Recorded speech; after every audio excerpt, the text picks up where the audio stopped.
What's up, guys? This is the Osmo.com Night Shift Podcast. We've got a huge slate for Friday, August 3rd. 14 games. Nothing out of the ordinary for a Friday. Nothing that we can't handle. We'll have the usual content out. Osmo's article will be the top stack article. He'll have that out at about 4 Eastern Friday afternoon before the slate. We will have the spotlight hitters, pitchers, and stacks out. The ownership projections will be out before we go live, hopefully before we go live on the MLB strategy video that will be live with myself and Josh Engelman. Live stream Chris and Josh tomorrow. It'll be a good day of content. Come and chat, hang out, ask us questions, tell us how much money you won the night before. All that good stuff. All right. And if you want Osmo Premium, go to Osmo.com, click on the Premium tab. There you have all your options. You can get a monthly membership for a sport, or you can get the annual membership where you get everything on the site. We've got a lot of good deals out there for you guys. I know a lot of our subscribers have been very vocal about how much they've improved as players since getting the Premium. All right, let's do this. 14 games. We will start with the Reds and Nationals. Anthony DeSclafani going up against Gio Gonzalez. DeSclafani, not someone I'm very fond of. 6,300 here. He's off the table for me. I love the Nats once again. All these lefties against DeSclafani. I think they should pummel him. I'm just on like a Nats binge. It doesn't really matter who they're going up against at this point. However, DeSclafani is someone I don't really respect. I think he's going to get crushed. 48% hard contact for him, below average chase rate. Not great swinging strike rate, just 8.4% for the season. He has shown he can get some strikeouts at times, but these guys on the Nats are very good hitters, as we've talked about day after day. So I'm all over the Nats stack. Gio for 7K. He's just kind of a whatever play for me. I'm not crazy about the Reds bats besides Eugenio Suarez, who is 5K. I'll play him against the lefty any slate pretty much for any price that's not 7K.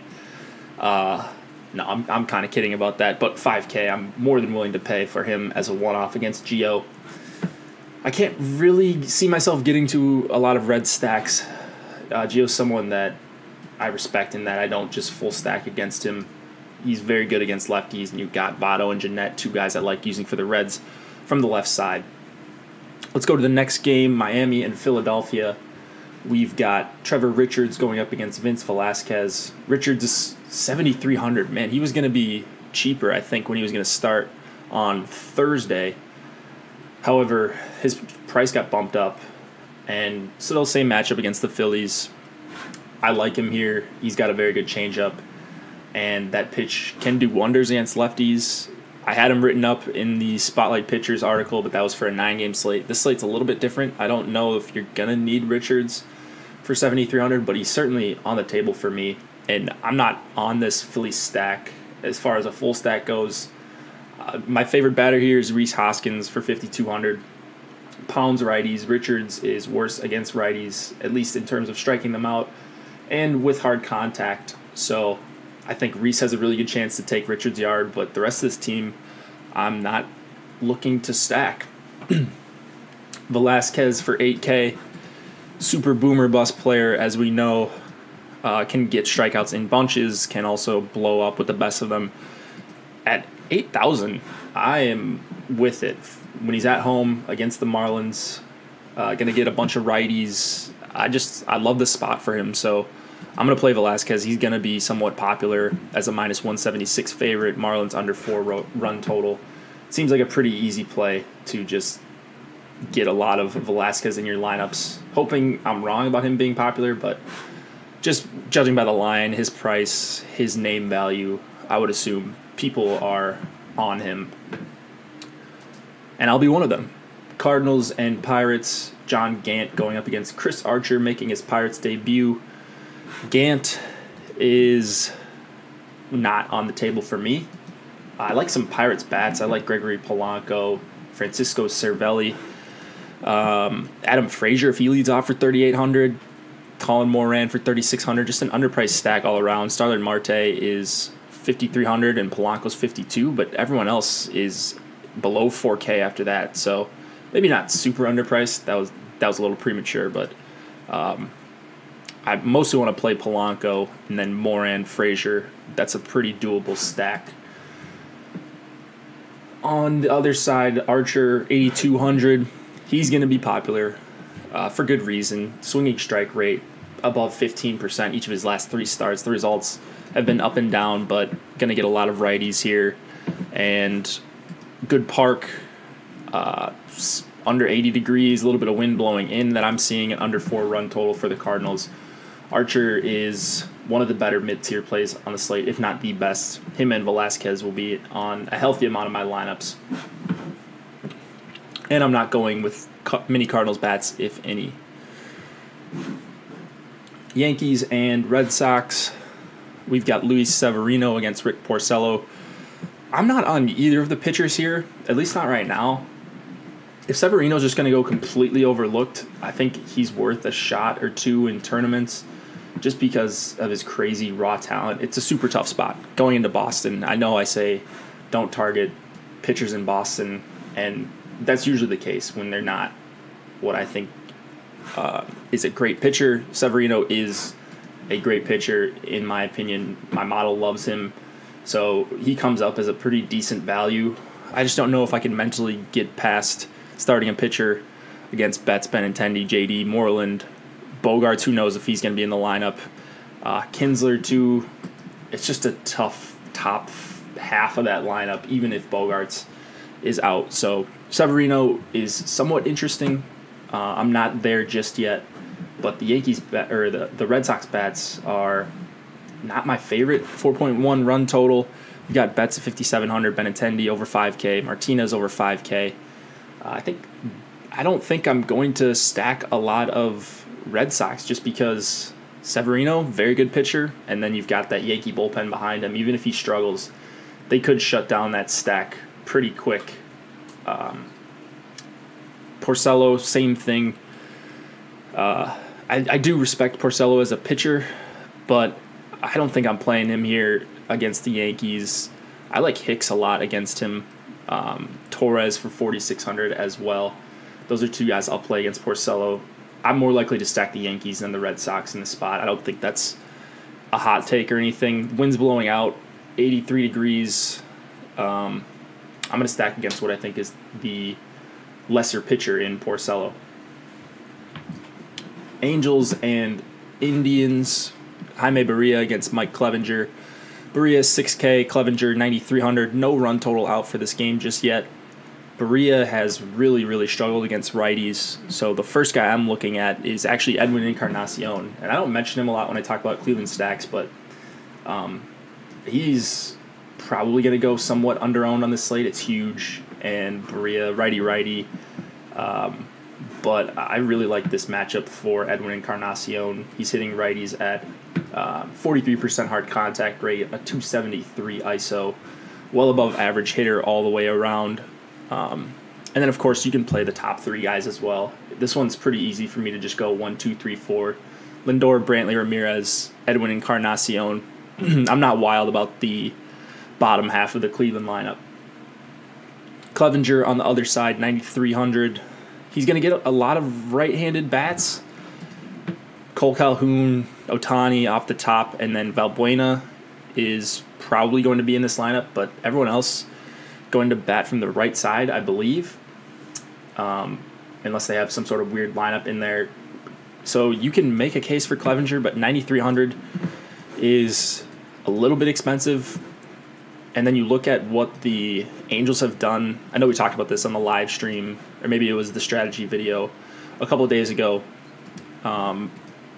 But over the last 30 days, you look at WRC Plus for teams against righties. The Angels are number 1 by a long shot. 149 WRC Plus, 243 ISO. Just some wild, wild numbers. They don't strike out that much either, so I'm not really on Clevenger. Even though I understand, just you see all these right-handed bats in there, he's much better against righties. This is kind of an avoid spot all the way around for me, except Ohtani, 4,500, who I like a lot against Clevenger. Braves and Mets. We've got Anibal Sanchez against Jacob deGrom. Sanchez for 8K, deGrom 12-4.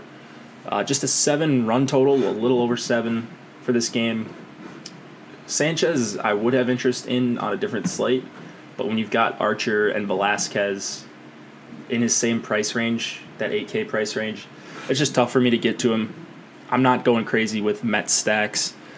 Honestly, I don't know if I'll play any Mets, but I do respect what Anibal's done. I think he looks quite a bit improved, which is weird to say for Anibal Sanchez, because this is a guy who just auto-stacked against the last couple seasons, it seemed like. deGrom for 12-4. 3.3 run total against him is encouraging. He's just one of the best pitchers in the game, and he's 12-4. I think that's a fine price for him. You've got some guys in the mid-tier.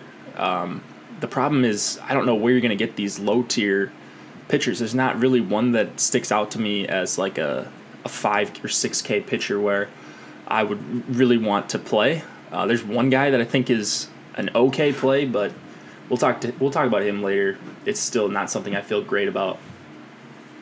So deGrom firmly in play for me. He's probably my number one pitcher on the night. Verlander's got a little bit too tough of a matchup in LA for me to want to go there. So deGrom number one, 12-4, a little bit of a discount off of Verlander. White Sox and Rays, Lucas Giolito against, it's not going to be Faria, is it? No, it's not. It's going to be Stanek, who's going to start the game.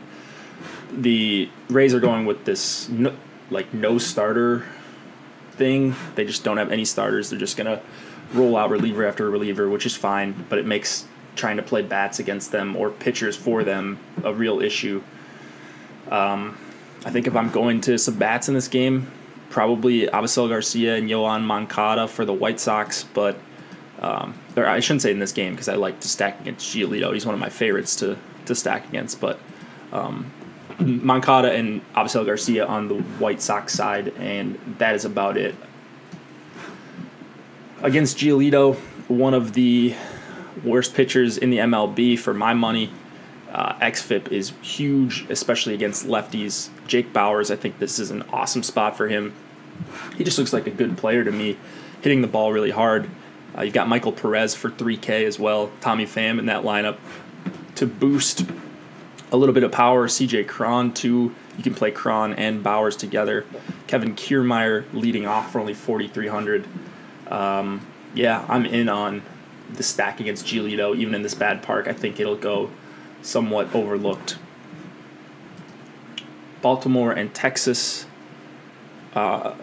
We have, well, there's no starter listed for the Orioles. I'm seeing David Hess in Fangraphs. Fangraphs says David Hess. If it's Hess, then, well, no interest in that. It's 95 degrees. This is going to be a hitting game.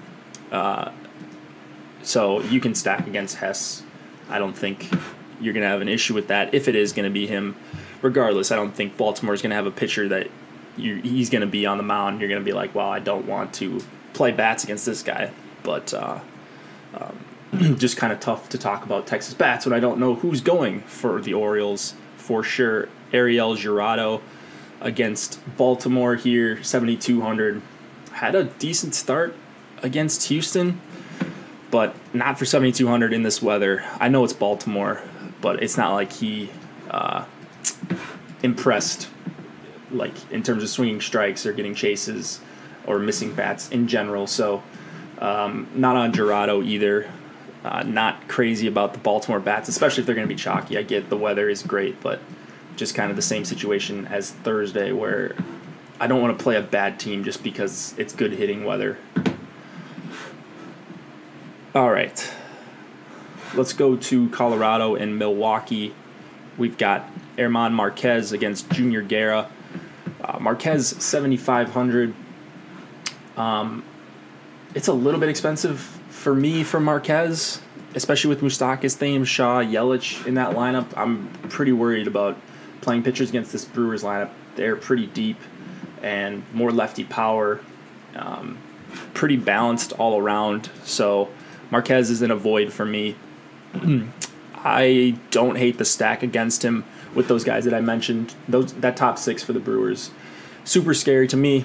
I want to get exposure to them as much as possible for the remainder of the season, and this will be one of those nights where I don't think they're going to be chalky at all.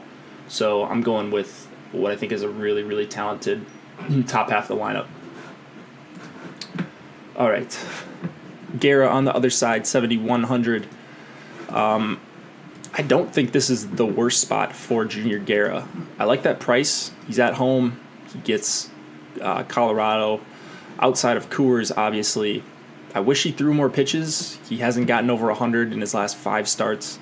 97 has been his cap. He's been struggling allowing homers and stuff, but this seems like a pretty good get-right spot. The Rockies, it's pretty well known that they struggle against righties outside of Coors, as to be expected, but they're just a below-average team outside of Coors as far as hitting goes.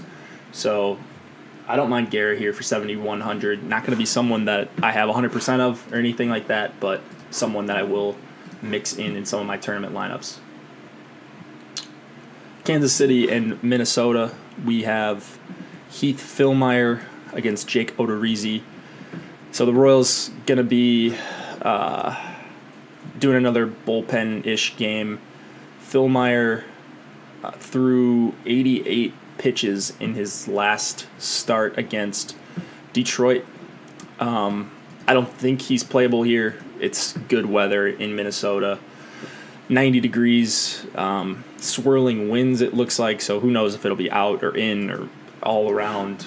I want to stack against this Royals bullpen. The Twins will be somewhat popular, I believe. A little bit less intimidating of a lineup with no Dozier in there. But I like Rosario a ton, and Escobar as well. He's gone. Polanco and Rosario stick out to me as the 2 best plays, and then everyone else is just kind of whatever. I mean, Forsythe is under 3K on DraftKings. That's fine for a filler, but second and third base, those positions have a lot of good plays tonight, so I'm not necessarily looking to play Logan Forsythe unless it's just a last guy in type of situation. Odorizzi, 7,800 on DraftKings. He'll get some ownership, I would imagine. I think it's a fine spot for him against Kansas City. They're striking out a ton more. Actually, one of the highest rates in the league over the last month against righties. Odorizzi, I think, is generally underrated, and this is a spot where I want to use him. There are a couple of other mid-tier options that I think are also in play. Archer, Velasquez, I mentioned those 2 guys earlier, but if those 2 are going to get the ownership and Odorizzi's not going to get anything, then I am on Odorizzi. I'm expecting to be over the field as long as he's not 30% or something crazy like that. But, yeah, I do like Odorizzi a lot. Chase rate up. Swinging strike rate has been up quite a bit, especially in certain games, which is good to see.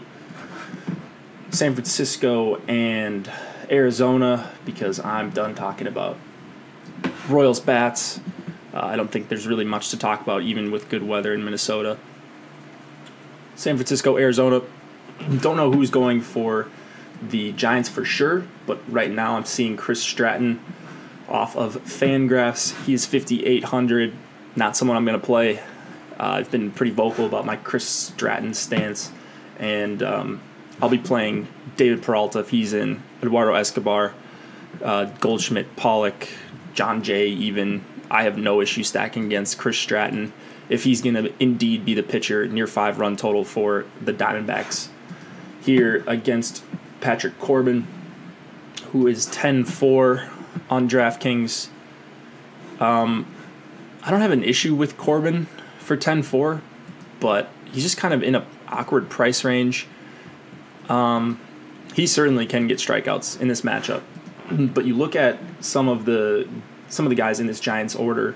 Crawford under 20% K rate, Longoria 13.4, Posey 10.3, Slater 14.8. Darno under 20. I know that's a small sample, but it's not as good of a strikeout matchup as you would expect against a lefty. So I'm lukewarm on Corbin.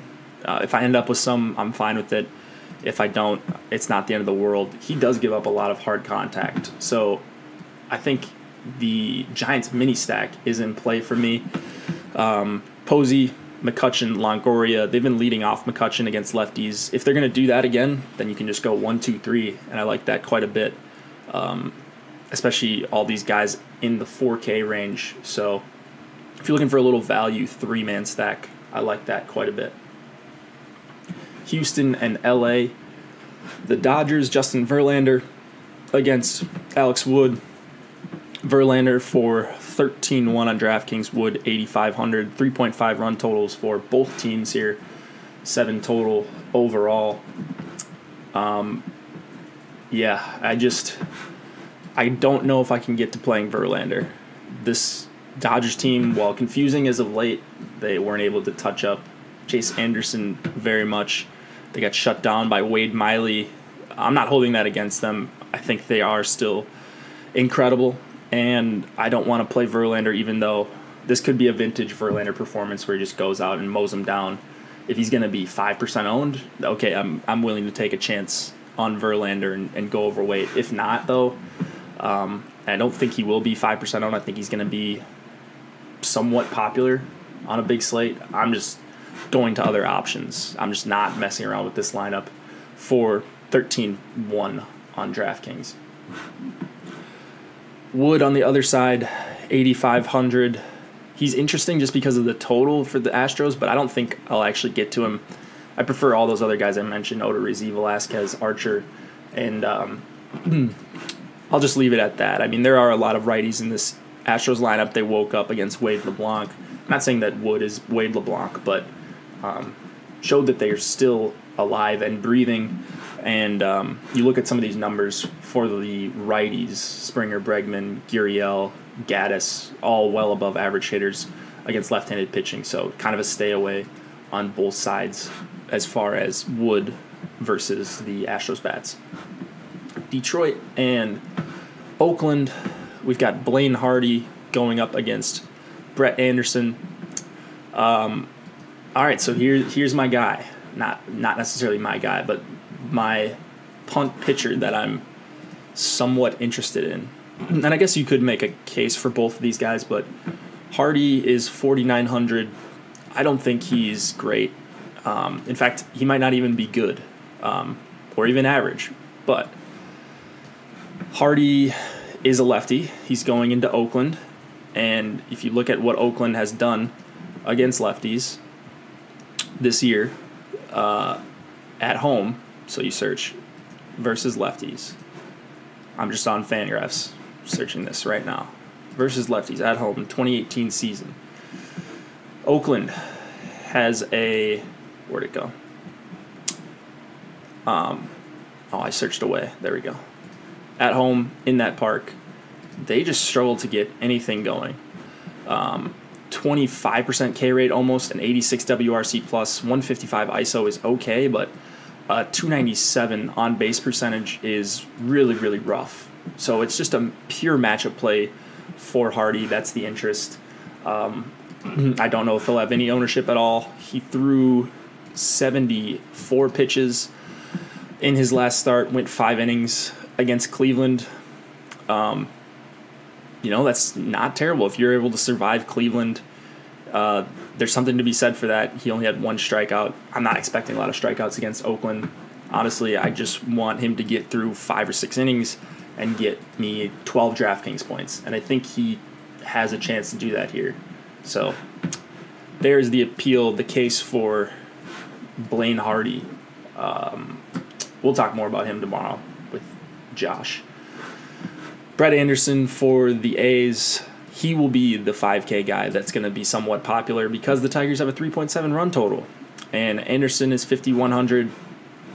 I certainly don't think Anderson is any good at all, but he's at home going up against this awful Tigers team. The Tigers for the season are not a good matchup actually for lefties overall, but they've been much better at home. Kind of the opposite compared to the A's. So, I mean, he's just a big favorite and he's at home. I don't think you're playing Anderson because you think he's good. He has not had a swinging strike game in double digits in the month of June or July. So he's not the type of pitcher I want to use, but and especially not if he's going to be chalky, which I would assume he's going to be here. So bats I'm not crazy about in this game on either side, although I will play Nick Castellanos and Jacoby Jones and even Candelario against Anderson if he's going to be 20-25% owned or something crazy like that. Toronto and Seattle, last game of the night. Ryan Borucki against Marco Gonzalez. Borucki 6,100, not going there at all. Just another guy I don't think is any good. And I'm really worried about Nelson Cruz, Mitch Haniger, Ryan Healy. I like the Mariners stack. All these lefty mashers against Borucki. This could be the start where he finally has some regression. I don't know how he continues to do it, but the numbers say that it's going to turn around pretty quick. Gonzalez has been on a really nice run of starts, and I would like to play him if he was in that 8K range, but 9,700 is tough, especially when he's going to see 8 righties. So not on really either side of that matchup, and that's probably enough for the night shift. Hope you guys enjoyed. Check out the Spotlight hitters, pitchers, and stacks. We'll be back tomorrow morning, myself and Josh, to close out the week for the MLB strategy video that will be live at about 9 Eastern. Get to Osmo.com, check out the premium products, get yours today before football season. The price is going to go up pretty soon, so get it now if you've been considering. Good luck on this slate, guys. We will see you tomorrow.